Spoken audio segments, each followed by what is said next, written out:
హనుమ ఆవాహన ఎక్కడ తొందరగా జరుగుతుందో తెలుసా అండి?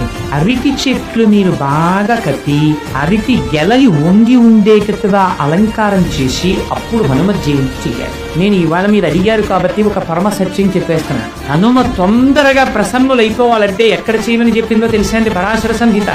అరటి తోటలోకి వెళ్ళి హనుమ యంత్రం కానీ హనుమ బొమ్మ కానీ హనుమ అని రాసి కానీ మీరు అక్కడ పెట్టి మీరు కానీ ఆ రోజున ఉపాసన చేశారా అరటి తోటలో, ప్రత్యక్షమైనటువంటి స్వరూపంతో స్వామి వచ్చి తీసుకుని తీరుతారని అభయించింది సంహిత.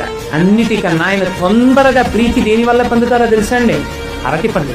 కదలి పూజ అని ప్రత్యేకమైనటువంటి పూజ ఆయనకి. కేవలం అలంకారంతో ఆయన తృప్తి పడిపోతారు. అరటి గెలలిలా దిగేటట్టుగా అలంకారం చేసి అరటి చెట్లు కట్టి అరిటాకులేసి స్వామి చుట్టూ కూడా లేత అరిటాకులు పరిచి మీరు ఆయనకి బాగా ముగ్గిన అరటిపళ్ళు తీసుకొచ్చి అక్కడ పెట్టారనుకోండి, ఏదో ఒక రూపంతో మీకు ఈ కంటికి కనపడిన రూపంతో రాకపోవచ్చు, మీరు గుర్తుపట్టలేరు, కానీ ఏదో ఒక రూపంతో ఆయన వచ్చి తీసుకుని వెళ్ళి తీరుతారు.